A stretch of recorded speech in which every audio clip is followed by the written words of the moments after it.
in flexible learning. And open educational resources makes a lot of sense here. Makes a lot of sense because this is a developing context, and we need open educational resources here more than anywhere else. You know, perhaps not so much in New York or Los Angeles or Melbourne or some other place like that. But I wouldn't push that argument too much. But the point that I'm making is that I think we need it more here because of the context that we are in and the cost of resources or good resources that we have challenges with. So I'm just going to leave it open for now and then see how we go. We have, you know, close to an hour. The goal of this is to bring things together, as I said, and to come up with some actionable items, things that we can actually do and take it to whoever, to ourselves or to take to senior management. How are the questions that are roaming in my mind? Well, obviously, all the stakeholders are not here. I mean, so we are here because we understand this, you know. But the people who are actually going to use this, the students, the faculty members, you know, whose role and responsibility it is to identify resources, to evaluate them, and to integrate them in the teaching, they are not here. Some of them are here. So how are we going to progress this conversation with those guys? You know, I think that's one of the challenges that I have, and I would like a response to that from panel members here as well as you. So who has a burning thought or a question along those lines or any other lines? Yes. One question I want to raise is that how do we get from here to the immediate goal of open educational practices in our university, which will enable longer-term goal of improved quality and access? You're not asking a question of me, are you? Does anybody want to have a shot? Okay, my response to that question is we have got to sort out how we do things to avoid the duplication you were talking about.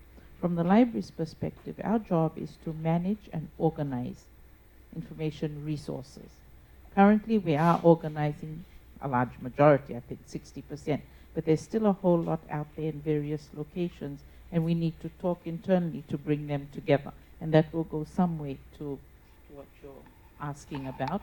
It's almost cleaning up so that we can move forward when we know what's there, tidying that up. If I just may move on to answering Nava's question. We have established a librarian electronic resources position. We've been able to do this because we have someone with the skills, and her name is Yawen Kang, and she works with Judith, who's our Senior Librarian Technical Services. So if you contact Judith and have a chat with Judith and Yawen, they will go a long way into helping you with your query. Thank you. Could I just make an observation, perhaps, that I wouldn't be too quick to rush into beating ourselves up and saying, what do we need to do? I think we're very well positioned, already on the path of trying to achieve the goal. If I was to summarise my feelings about it today, very impressed with the things that are happening in USP. We tend to beat ourselves up a little bit too much, I think. But one other comment that I'd like to make here is to say, I'm not sure the rest of the world knows what we are doing here. And I think there's a role here to be more promotional about what we are doing and where we are, so that people understand that we are making very good progress in these areas. Pleasantly surprised by some of the things that I saw today, and I'm in USP and I'm working in this area, and I didn't know some of them. So we need to be better at communicating these things of what we're doing and telling the rest of the world the advances we're making. Thank you. Just in line with the current discussion thread, I think it is important as we look at open educational resources to also be mindful of our Pacific context, and therefore to find a balance between, you know, what we can take because this is best practice and this is an excellent resource and we think it's very relevant to our students. So finding a balance between that and not forgetting that we are teaching students in the Pacific context. So let's be mindful of that. I mean, the outcome that we're looking for in terms of Pacific consciousness among our graduates. So I think it's important that we find the balance between excellent resources that are available online and, you know, the best practice internationally and our Pacific context. First of all, just thank you to all the presenters for some great presentations on Open and on OER. But I have a question particularly for Ian. As a former student struggling to buy textbooks and now as a CFL staff member helping lecturers deal with learning with textbooks. I'm just, you know, it's very encouraged to hear what's happening with, I think you called it mandatory whatever it was you mentioned, the phasing of OER, open learning textbooks. And my question is, I don't know where you are at with that, but with regards to, say, if we get a lecturer, and this has happened before, we get a lecturer who's already written a book, maybe somewhere else in the world, a textbook, for the particular course that they're doing, we get them here, and they want to use that. Do we have procedures, now that we're going to be moving to open, and we don't want his or her students to use that expensive textbook, do we have procedures in place? Or if not, are we going to have something like that in place to deal with such lecturers? It's a bit of a tough question, and probably we don't know the full answer to that yet, but there are some options that are available. I think we'll work through those issues, but given that that's our goal, we can have some discussions with each individual lecturer that is using their own textbook that they've published themselves. We can have some discussions about how we might handle that. I'm not sure that we know the answer to that yet, but we're certainly going to have that discussion and we're going to get to the point where the textbooks are open. That's a really good point, and I take that point. I think one of the things we could actually do is to encourage lecturers to write to the publisher and ask permission to use aspects, not the whole book, but aspects of the book, and send the particular aspects or the questions or the case studies back to the publisher and say, I'm teaching a course on whatever it is, and I'd really value the students here, they're low-income students, and I'd really value your permission to be able to use that aspect of my text. Can I make another point? I'm new to this university. I've only been here like 7 months or so. And it's only because I sort of think in a really broad context that I've sort of thrown myself into the activities of the university. What I've observed is that people who are in positions of power, they say things like, the university is moving to online, or the vice chancellor says, but they don't really understand what is involved. So I think if you can have some sort of talanoa where you bring key decision makers, heads of schools, for example, deans, for example, together in a forum where you do a high-level pitch of this sort of stuff to them so that they really appreciate that you don't go home one night and you have an idea and bam, it's on a screen and we're online. It doesn't work like that. There's a lot of creativity, imagination, reflection that goes into this, a lot of engagement with other people, collaboration. So it's a whole of a university approach. It's not a one-person band. I think that is something that would go a long way. Just a suggestion. Well, we would all agree with that, you know, and the point taken. And I'm sure that, you know, the more you say it, the more we say it, the more people are likely to take that concerted approach. That's a concerted approach. I mean, how else would you do it? If you do it, otherwise you'll fail, you know, more than likely. Thank you, Dr. Armstrong. I've always had a bone to pick with that aspect about, the decision maker and the people on the ground trying to enable that thing to happen overnight sometimes. So the push to get them involved and come sit down in our sessions and really truly understand what's going on the ground. Tough one, but ongoing challenge. But thanks for raising that. Yes. So my question's to Dr. Rika.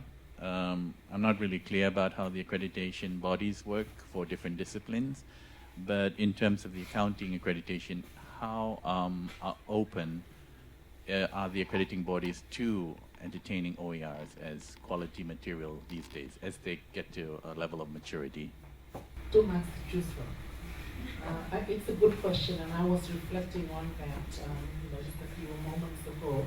We do have one accreditation visitor this year, and I think the approach that we can follow is to put this to the reviewer.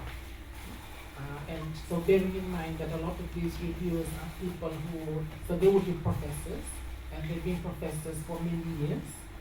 They have gone through the system. And so I can't say that they're conditionally thinking in a particular way, but I can say that they would most likely be more familiar with our traditional format of teaching, so the face-to-face teaching and the resources that accompany that. I think the opportunity that we have is to present to them. This is the way that we are moving in terms of developing the online courses and using open resources and get their comments on that. I think that's the way that we can approach it. I'm not sure what their response will be, but I think if we're proactive about it and we put it to them, this is what we want to do, these are the issues, this is how we're going to tackle them, then I think they're more likely to respond positively. So the way I see it is we will flag this to them as something that we're looking for their views and comments on. Because when they review, what they're doing is the whole program. And so they're looking at the courses per se, but they will also look at how the courses are delivered. So the modes of delivery. I think it's something that we will discuss with them. Yeah. I would have thought, I think it would, I would have thought, can I just extend that point a little bit further? Reviewers and accrediting agencies or people are academic themselves, they're professionals themselves, so they've been in the business, they know the business. In my experience, one of the things that, one of the areas that I found most challenging is faculty members. When I'm talking about faculty members, people who are actually designing the courses, developing the courses, and teaching the courses, academics. These, in teaching departments, these are the people who we should be looking at, we should be targeting. I did quite a bit of work over the last 10 years in Sri Lanka. And this book is actually a product of that work. At the Open University Sri Lanka, when we, as Commonwealth of Learning took me as a consultant there, and I started talking about OER, like we are talking about OER, to academics in teaching departments. And the first thing was, what the hell is this? Why should I be interested in it? And does it make any difference? And what's the question is, why should I use this instead of or in place of resources that I was using before? So the first question is, what value does it add? What's the difference? And how do you actually integrate it in teaching and learning? This becomes now a professional development issue. And unless and that's where resources are selected and used. That's the beating pulse. That's the heart of the matter. If we don't hit that place, all of this is kerfuffle. It's just talking around the issue and not really hitting hard at it. And I know there's several people here who are academics themselves or are in contact with those types of academics. Now, let me ask you, what is the challenge here? Do we have a larger or smaller number of academics who are aware, familiar, using, not using? What is the situation here and what the challenges are? And maybe because you're one of them, are you? No? I'm one of them. Yeah. So I came to the university last August, and when I looked at the teaching materials, face-to-face print stuff, I said, I'm sorry, but I can't teach this because it's really old. And my conscience would not allow me to teach anybody this stuff. Because the jargon is wrong, the universe has moved forward, Fiji has moved forward, the Pacific has moved, and the world has moved forward. So I said to the head of school and the dean, I will offer to rewrite the whole thing, but in rewriting the whole thing, I will have to reconceptualize the whole thing. And a couple of days after, the head of school came to me and said, so have you done the reconceptualization? And I'm not joking, and it's about, and that's why I said we need to bring people together, people who are in that decision-making situation, so that they can understand what is involved. Because if they can't understand what is involved, then they cannot lead anybody with a vision. They just don't understand it. Okay, let's ask that question. So what can we do? What can CFL do? What can you do? What are some of the things, a workshop or a course, or what do we need to do? What would they want? It's not what they would want, it's what they need. What do they need? Because it's not about them wanting. They don't really want anything. You know what I mean? They have a heavy schedule. They have meetings to go to, things, buzzing around in their head.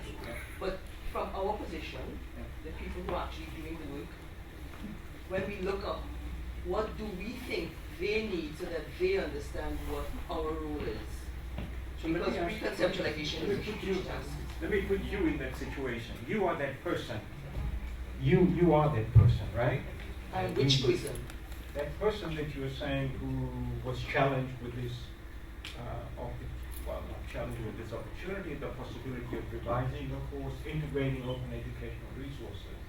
So what kind of help does that person need? What would you want us to do? CFL? Your CFL people are wonderful. I've already had chats with your people. I've said to them, in fact, it's Rika, Dr. Rika? Yeah. Right. I was really excited by his presentation because I've been talking with your people, and one of the things I said was, you see this flat screen with a voiceover? I'm sorry, it doesn't cut it, it's not my personality. I want to have fun. For me, every day when I come to work, I must have fun, otherwise not interested in working. I do other things that are fun. So for me, think about the young people that we're teaching. They're coming to university, it's a hard slog, but they want to come to university and be motivated and be inspired and to enjoy the experience. So how do we inject fun and learning together into that course? So for me, this is an oral tradition. The Pacific is an oral tradition. Why am I going to do a voiceover on a flat screen? In my head, doesn't make sense. They want to see people talking to them. They can get a sense of the personality of the person. It mustn't be one person, so several people. So I might do the introduction. I might get other people who are experts in the area, as you said. We can have panel discussions. We can have all sorts of students talking about their experiences, all sorts of interesting things going on. And I explained it, and your people are open-minded, your CFL people. So they said, if you can conceptualize it, we'll help you with it. Okay. So, yes. Just a suggestion, building on that, and the resource that Deepak shared with us earlier today, the one that's developed by CFL, maybe making available on that portal? Yes, on that portal, some of the best practices around the university. So, for example, okay, this particular course, they developed a really good video. Yeah? I mean, really good, not just in terms of the content, but the way it was presented. Yeah? So how they were able to deliver the content. This other course has done a really good job around something else. So maybe just that was one thing that we struggled with when we started developing the courses. We wanted to know what's best practice around the university. Did you ask the library? We asked a lot of people. I won't name names. We asked a lot of people. What's best practice in terms of online courses? They are the people I would go to. Okay, but you might know that. We can't assume that everybody else around the university will think in the same way. So how about if we make that available in a central place where people can go and have it? The library is the central place. Where the management of the resource. Okay, what I'm talking about is a central place online. That's why I said That's right. yeah, okay, let's not have a territorial war here, turf war. I'm not talking about that. I'm just saying, can it be available somewhere? That's right. I don't really have a strong opinion about where it should be. I wasn't suggesting that, but you see, as I said earlier on, resources are limited, and you don't want to be stepping on other people's toes and duplicating. The library is funded. This is the university, I would say. Universities operate, quite uniformly throughout the world. And a bunch of people all over the place. They're doing the same kinds of things from different points of view. That's fine. Things are happening in teaching departments. Things are happening in CFL. That's fine. The library is the conduit that is the place where resources, anytime I want something, I go to the library because I would assume that these guys are funded. That's how universities operate. That doesn't mean that they have proprietary, control over material or anything like that. Anybody else can also do similar sorts of things. But my first protocol, if I was teaching a course, would be go to the library. My student has a problem, go to the library. That's the first one. But that doesn't mean that they're only people. I'm not suggesting that that's the way the world is. This is the university. We understand how this thing works. You have a point? Yes, sorry, I would like to ask some questions of the speakers, if you don't mind. Yes. Thank you. I was really impressed this morning by Matai. Thank you very much. The reason is that you brought in another application of flexible learning. And the application is not confined to the university, academia, courses, development courses, but really on the preservation of culture. I was so emotional because I think that hits the nail right on the head for us Fijians and for us Pacific Islanders, whose islands are sinking because of climate change. So now that we've got the policy by the government in place, is there a way in which we can work together so that we can pursue that angle?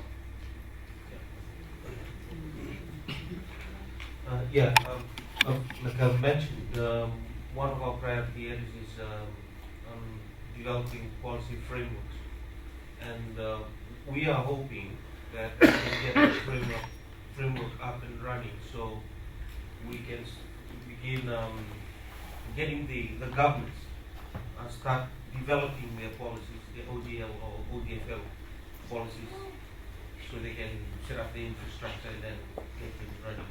That's right. Now that Fiji has got a policy, Yes, we do. and then we can use that as a kind of case study, Yes. in which we develop some kind of material in which we Fiji Islanders can then start using.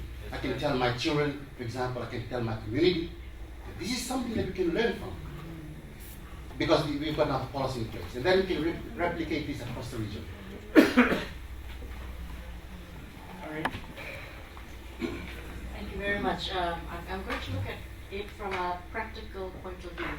And this came from Morgan, working as instructional designer with Morgan Tumalifano. He's a Samoan. He's doing a topic on Samoa.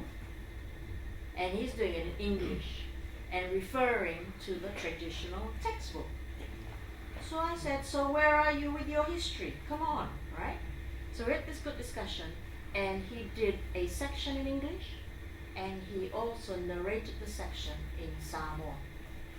Now that can be used and exported as OER and used throughout the region. That's that may have some there may be some debate that his Samoan is not good enough and so on, but that's not my area, all right? So we could probably be developing a lot of things.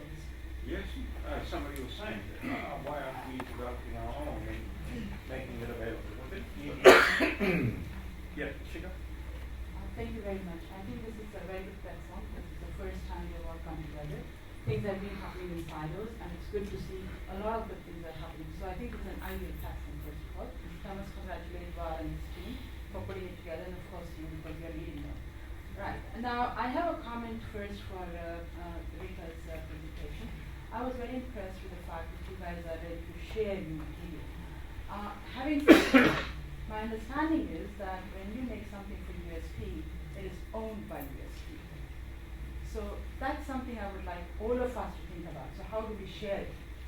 Now, I come to the next point. OER policy has been put forward by Fiji government with the intention that rest of us will follow the suit. So where are we at USP in terms of a policy on OERs?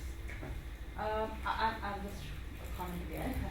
And I want to perhaps just draw our attention to the process that FATC followed while developing this policy. It was an extensive consultation with a variety of stakeholders.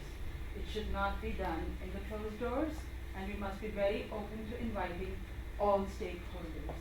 So that would be just my word of caution as we begin this path. Then I have a question that I wanted to ask Deepak and Dhiraj both, but I think I'll let you comment. Because I think you want to comment. Oh, sorry, Deepak and Dhiraj. There were a couple of things there, if I can remember correctly. I mean, the one was about the policy, right? Yeah. I hear a lot about policy development here, but the problem with a lot of policy development is, you have all these documents, and then what is really happening with it? I've been here for a much briefer period than you have, and I've heard and have read a draft policy document. I'll let Ian respond to that in a minute. And the Learning and Teaching Committee is also looking for a policy on flexible learning, which actually I have drafted with the help of colleagues around me. So this university is a learning policy on learning and teaching. This university is now looking for a policy on flexible learning, and this university has also got a policy on open educational resources that are in the draft statement. Now, obviously, I agree with you totally. There will be consultative and people will have a say before it gets approved. But while those things are happening, one would wonder, and the question that I asked at DVC Learning and Teaching is that this university is in the business of open, flexible, and distance learning for 50 years, and now you're telling me we need a policy? What the hell's going on here? So one might think, why is this not our core business? Why is learning and teaching in open, flexible, and distance mode our core business? We need one policy document. We don't need a separate policy on open educational resources. Open educational resources, as people say, is different only by way of licensing. Nothing other than that is different between a book that is copyrighted and a book that is not copyrighted. But I'll let you, Ian, talk and respond to the question which you have. I think you've made a very good point, Chika, about more consultation about these things, and I was just reflecting a little bit about the open textbook thing. Very little consultation about that, and I think we need to be more proactive in doing that. I agree. The policy on OERs is a draft policy. We've been working on that. It's a couple of iterations old now. Management is still getting comfortable with that and how they deal with that. And the issue about intellectual property rights and ownership is a stumbling block for us at the moment. The VC's comments about that as being saying there's already a policy about that. In USP we have a gifting policy, and he said that if we are to make any of our resources open, then it must go through the gifting policy. And I think he's got the final say on that. Well, that was the point that I missed. And this is a point that I think we need. Deepak is the person to explain this, is that OER doesn't mean that you release ownership of the material. No. IP is with you. You can keep IP. There's 6 licenses in the Creative Commons license. Right? And at one end of the scale, you can have complete ownership. Nobody can touch, which is the NCND that people are talking about. But the opportunity is there for you to either keep control of ownership or to have a CCB audit. I've written something, and you take it and adapt it, and you've got to release it on the same license. So don't confuse. Let us not confuse OER with release of IP. Keep IP out. It's not an issue. It's not an issue. It's no cost. That's the issue. OER is a no cost. That's one thing that we all agree on. Editor, that's correct. And there are different kinds of licenses. So if you don't want to release ownership, you can destroy it by a particular license. But if you don't care about ownership, then you release it. So I think here the point is that two are different. Yes, they're not the same. OER doesn't mean release of and giving away of ownership. My question was in relation to USB's stance on the ownership of the material, not individual office here, because what we make is not ours anyway, it belongs to USD. Is that true? Is that true? That's how I understand it. Yeah. So what, like if you're an academic and you wrote a book, No, not a book, but a course material. Course material. Course material belongs to USD. Yes. It is part of a course, right? That's right. So it's not about, I completely understand the OER Yeah. framework and everything, that's Yeah. not. Okay. Even though your name might be on the course. Yeah, it doesn't matter. If it is USD. Copyright, yeah. Okay.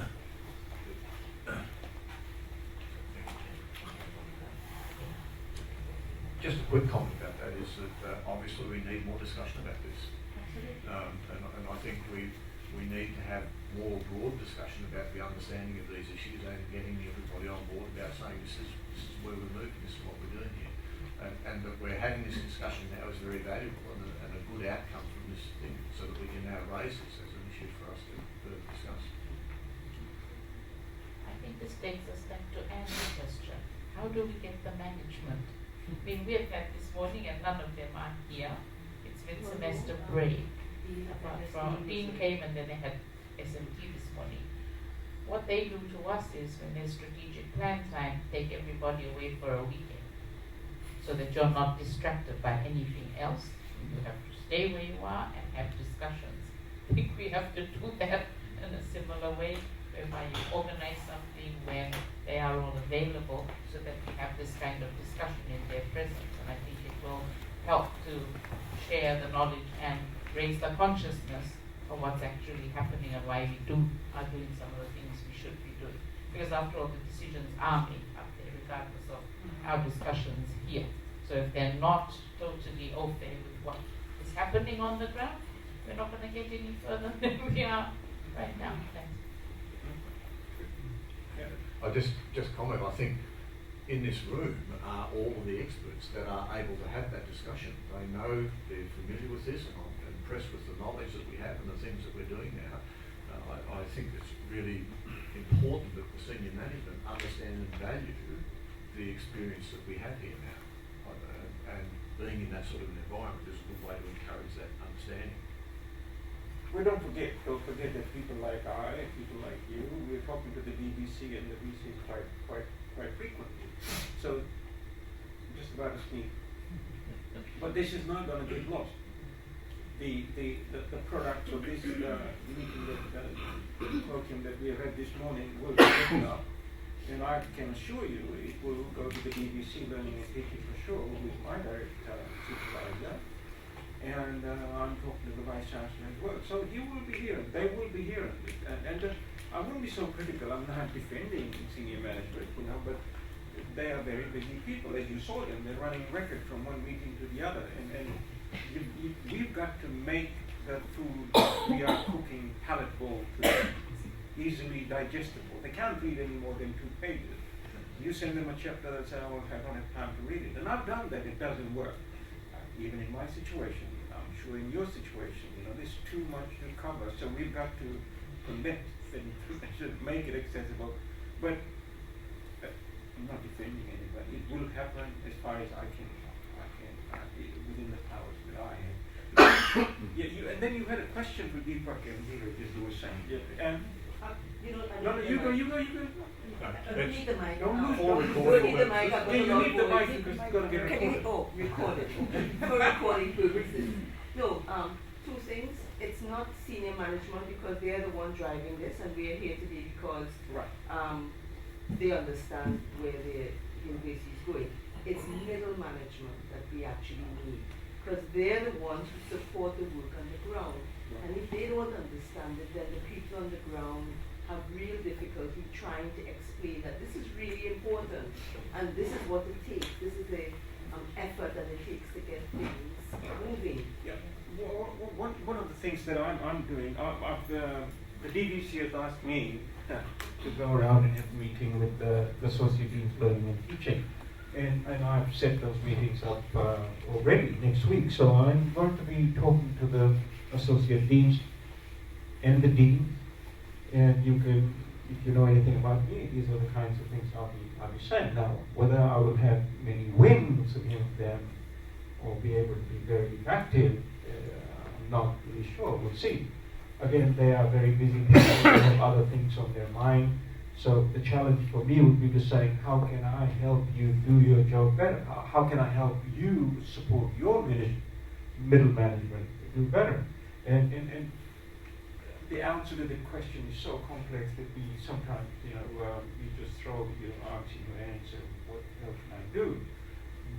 But like you were saying, there's a whole lot of people here. That's not just me. CFL is crowded by, in the positive sense of the word, by a bunch of experts who are already, as Irene was saying, ready to help and can help. And I think some of the attitude probably needs to change, and this is not any different from what I encounter in Australia, New Zealand, or the US. People are very territorial about things. I think I was saying that. So I think we need to also break down some of those barriers and try and learn as much as we can from other people, because everybody has a role to play.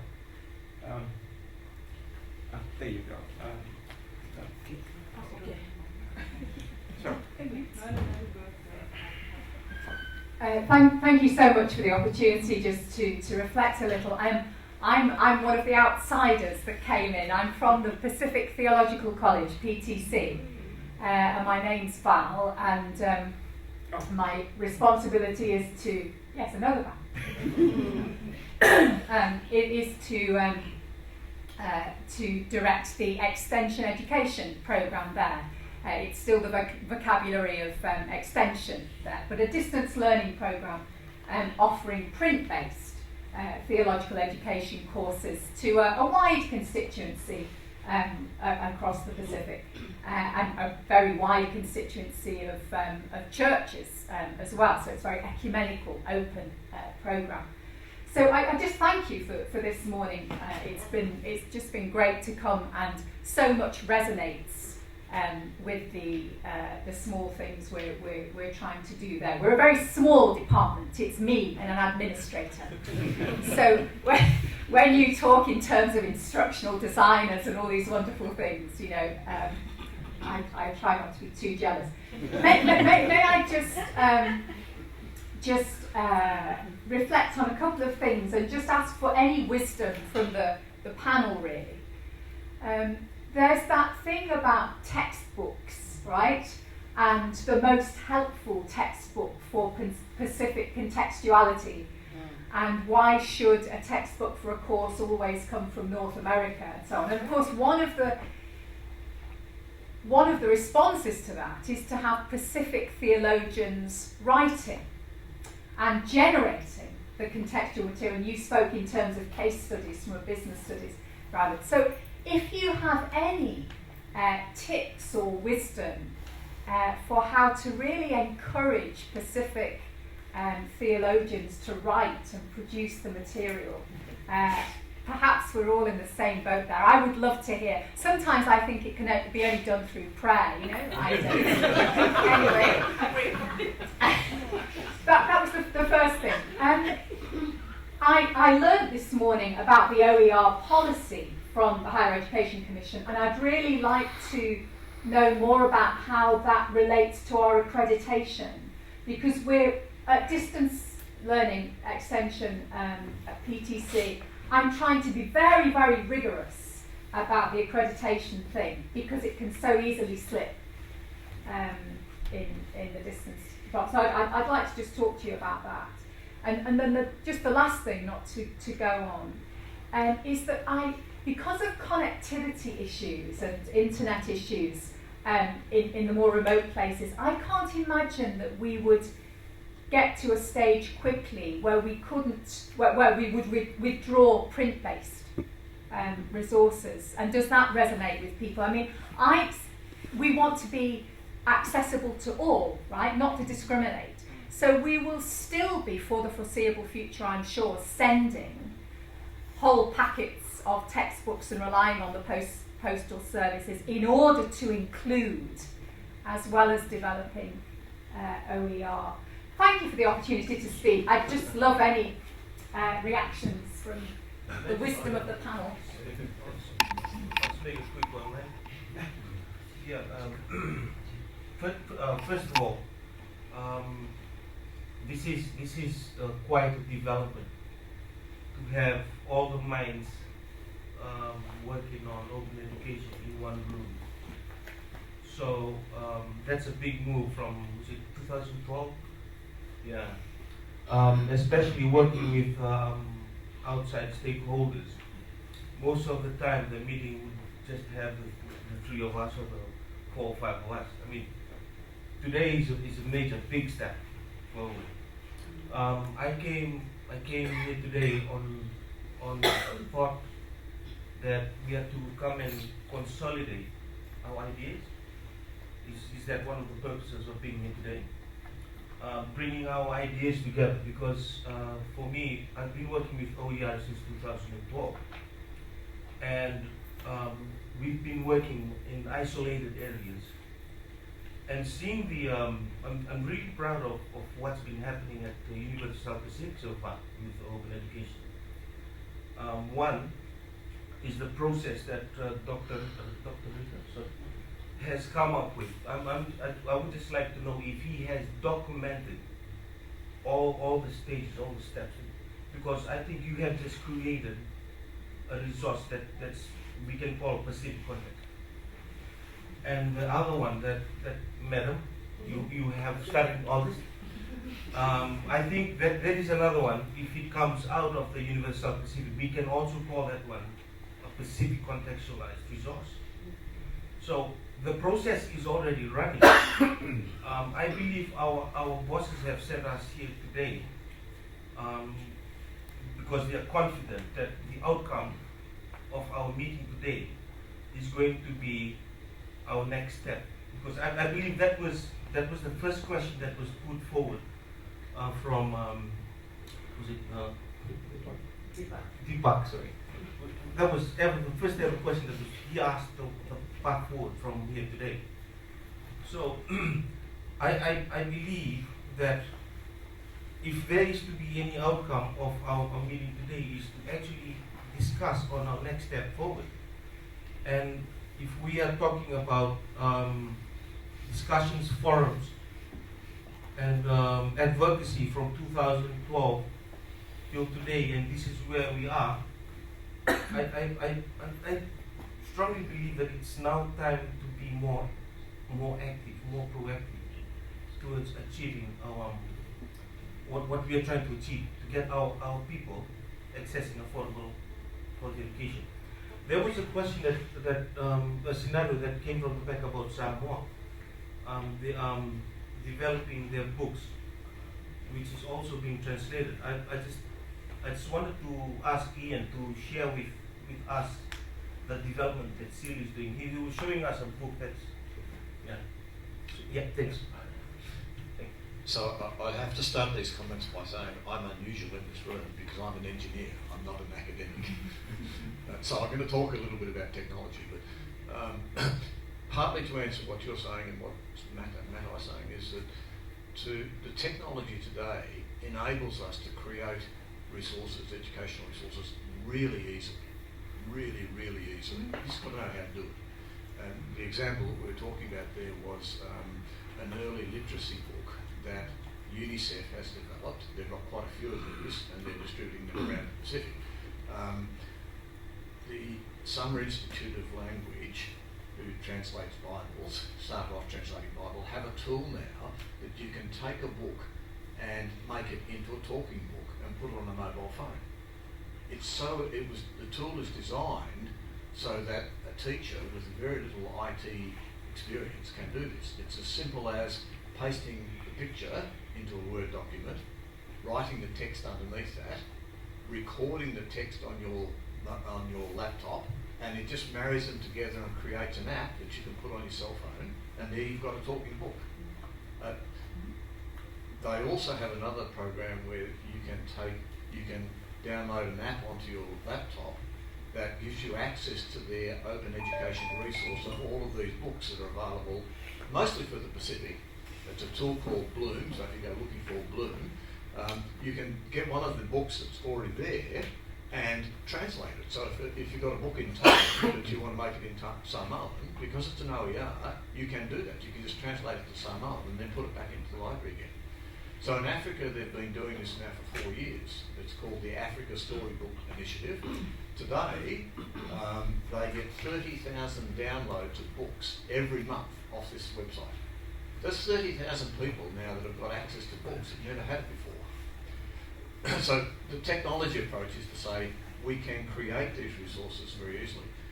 To get to the point about print-based, we can also put those resources on a USB key or an SD card slot and send it out to the people. So the Commonwealth of Learning, for example, we mentioned this device called Aptus. It's called Classroom Without Walls. It's a $100 device where you can store something like 200 or 300 gigabytes of data in there.